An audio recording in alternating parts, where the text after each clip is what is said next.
All good. All right. So, hi everyone, and welcome to another live session from the series How to Get a Professional Job in Australia. And this is live session number 149.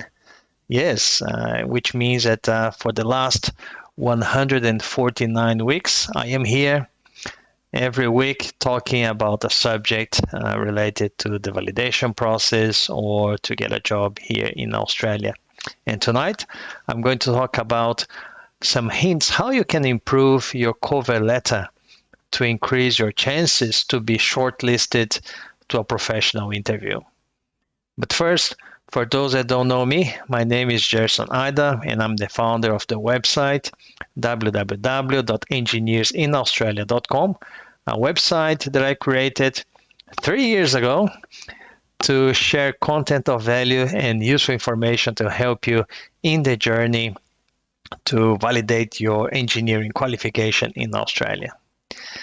And if you haven't joined my Telegram group yet, you can do so by clicking on the link that I'm going to paste. Just going to paste now in YouTube, paste in there in Instagram, and see if I can paste in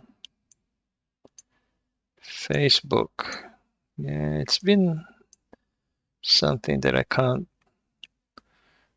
can't really understand why I cannot paste comments in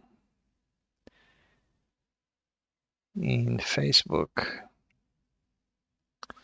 That's interesting. Oh, yes, I can now. Yes. Oh, good. And for those that would like to participate in my free workshop, and the free workshop name is I Want to Become an Engineer in Australia, you can register by clicking on the link as well. And now the workshop is kind of an ongoing workshop. As soon as you register in the workshop, you will receive a series of emails, a welcoming email to the workshop, and also the emails with the videos of the workshop where I'm going to teach you how you can start your validation process here in Australia. So let's get down to the business now. And I'm really happy to be here to share my experience as a recruitment panel member and usually chair of those panels. And I have recruited lots of engineers and project managers. And I have noticed lots and lots of issues during the cover letter analysis. And this video is to raise awareness of those issues so you guys and girls don't make the same mistakes. So first of all, I would like to just explain to you the importance of a cover letter here in Australia. And if you're having any questions about the cover letter or about the recruitment process, please feel free to write your questions in the comments. And don't forget to like the video wherever you are watching this, on Instagram or YouTube or Facebook. If you think that the subject is relevant, it's interesting to you, don't forget to hit the like. It doesn't cost you anything and helps the media to distribute my videos to other people as well. So the importance of a cover letter. In most job opportunities, and I explained already last week when I spoke about the curriculum vitae, when you go to a job advertisement, there's usually the role description or a job description, which is a document usually attached to the job advertisement where it will talk about, well, it will be written, the description of the job, what you're going to do, accountabilities, a bit about the company, and usually the selection criteria as well, and how you can apply. Usually online, or you can send an email to the recruitment agency. And it will also ask you, most cases, that you need to send your resume and also your cover letter. And that is very common here in Australia. They're two separate documents. So the cover letter, it's how you're going, obviously, to introduce yourself, saying that you're interested in that position, in that vacancy, and you would appreciate, obviously, the panel to consider your capabilities and skills according to the selection criteria. The job description will usually ask you to detail how you address the selection criteria or the key competencies in your cover letter. So that's why it's a very important document. And for example, when I am recruiting, I usually read the cover letter first, and if it is addressing the competencies or if it raises my interest, I will then have a look at the curriculum vitae. So it's a very important document. So again, a couple of things at the cover letter, the objectives of the cover letter. First, the cover letter allows you to focus on the position and the employer in a very specific way. Your CV will have your academic experience and your work experience, but the cover letter will highlight your skills and you addressing the selection criteria. So I'm going to give you some tips or hints how you can improve your cover letter. It's important that to say, for example, when I am analyzing cover letters as well, if the cover letter is very generic, or if it does not address the selection criteria or the key competencies, I usually discard that candidate straight away. And I've got even an acronym for that: did not address the competencies, which means that just a generic cover letter with just a few paragraphs, just saying, oh, hi, I'm Jerson, and I would like to apply for this position, etc. And my profile is like this, and I would be very thankful for an opportunity of a professional interview to further discuss my competencies. This sort of cover letter is very common, and I see those types of cover letter all the time.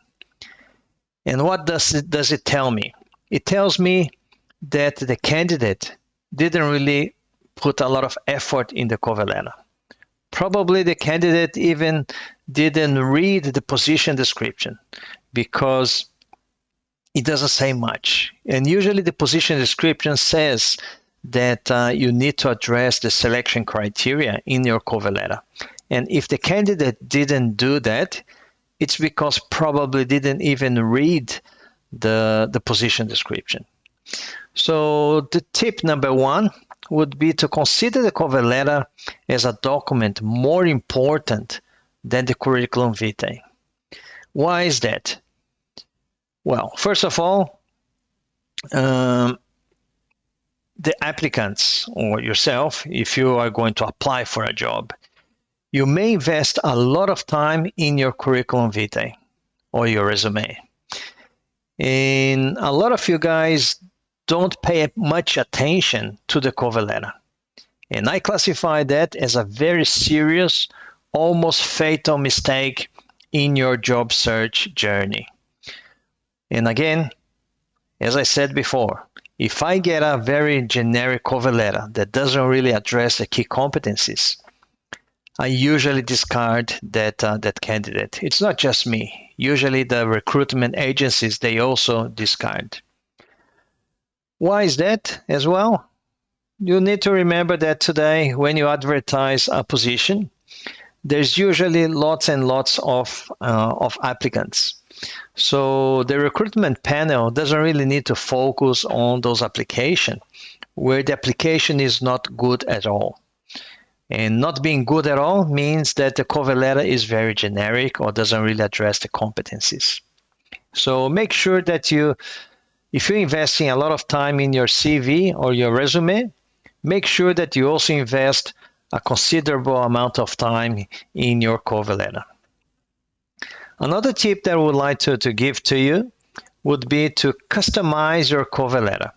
Remember last week when we spoke about customizing the curriculum vitae, that you need to research about the company, research about the projects that the company is delivering.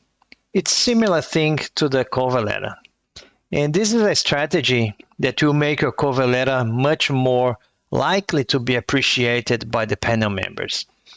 When I am reading a cover letter that is customized or tailored to the position that I want to recruit, I can see that the candidate put a lot of effort, invested time to research about the company, read very carefully the position description, and then addressed in the cover letter what is actually asked to be done in the position description. And time is very important. And when we see, I mean the panel, when we see that a candidate dedicated a lot of time and put a lot of effort to write a very good cover letter, it is appreciated by the panel, and you can rest assured that the panel will value this effort. So how do you customize that? First, sometimes you get to know who are the panel members. So you need to research about them, maybe go to LinkedIn and have a little bit of a research how are they and their skills and profile, etc. And try to talk at the same language that they do in your cover letter. Research about the company, the projects that they are delivering, and more importantly, make sure that you use real examples when you're addressing the competencies in your cover letter. The other tip that I would like to share with you to improve your chances to get shortlisted for a professional interview is to remember that the companies, or majority of the companies, when they are recruiting on the basis of merit. So what is merit? Well, first of all, merit is how much a person has the relevant skills, attitude, competencies, qualification, knowledge, experience, and personal qualities to perform the tasks in question. So this is merit. In other words, you will meet both the hard skills and the soft skills. And you will be addressing all the requested competencies. A lot of the engineering positions here in Australia, they will ask you about 5 to 6 key competencies that you need to demonstrate. And if you have already gone through the validation process of your engineering qualification, you know what I'm talking about when I'm talking about addressing competencies. Because if you already validated your qualification, you have already addressed the 16 competencies that Engineers Australia requires. And when you're addressing competencies in a cover letter, it's not much different, because the position description will have this, a detailed description of each competency. And in your cover letter, you just need to explain how you did it. So, if relevant, how do you then address the merit basis? How do you prove that you actually have merit in all the experiences that you did? First of all, it's important to identify in the job description what are the merit criteria. So, and there can be many, many different names. For example, some position descriptions will have merit criteria, and then it will have all the criteria there. It could be written as selection criteria. It could be written as candidate profile. It could be written as the successful candidate will, and then will do a few things. Also, it could be written as a question, is this role for you? And then there will be a few things that is expected from the candidate.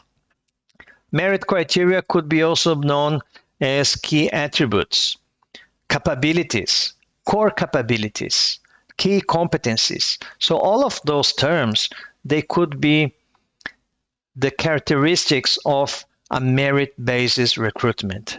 So you need to be very careful, because if those expressions or those terms, they are in the position description, you need to make sure that in your cover letter it will be addressing what is asking that in that area. Merit criteria, selection criteria, candidate profile, the success candidate will, is this role for you, key attributes, capabilities, core capabilities, key competencies.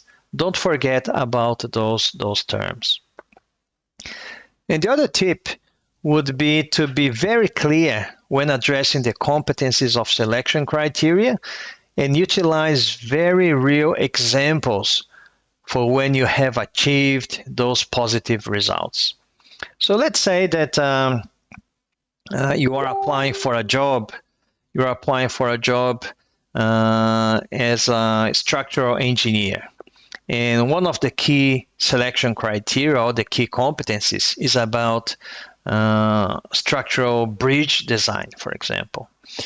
So when you have that, and there will be a descriptor in that structural bridge design, you need to make sure that when you are addressing that criteria or that key competency, you do like you did in your validation process.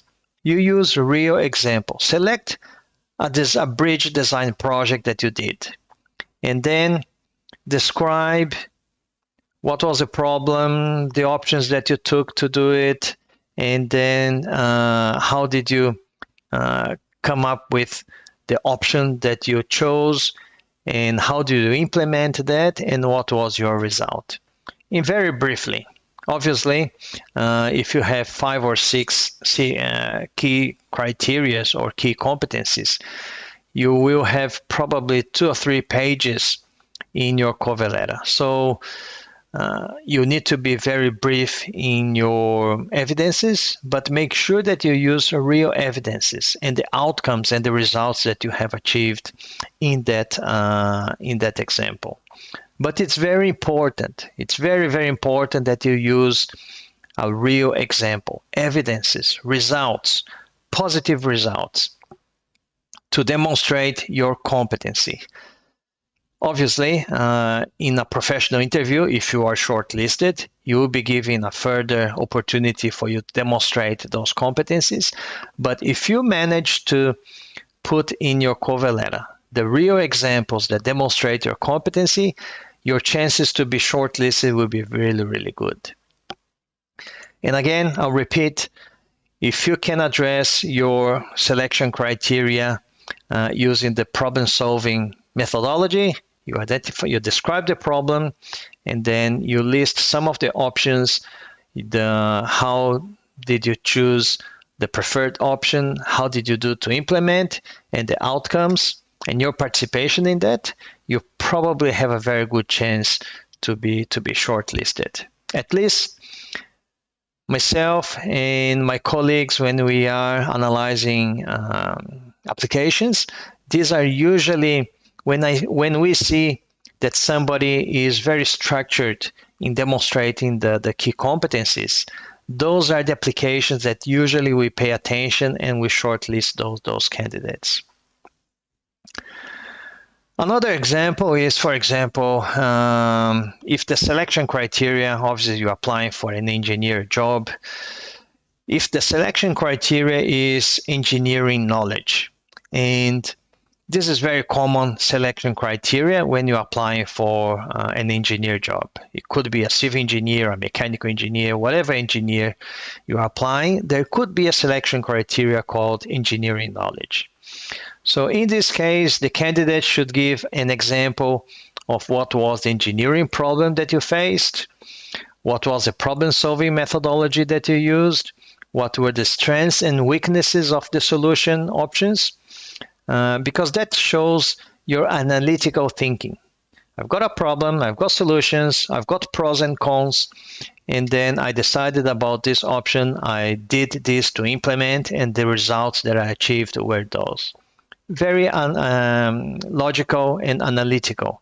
And if you are applying for an engineering job, your hard skills will be very important. Also, it's very important that your soft skills are demonstrated. Nowadays, a lot of the companies, even for engineering jobs, they are looking at soft skills because engineers will be working in teams, engineers will be dealing with different stakeholders, engineers engineers will be dealing with customers, will be dealing with other industry members.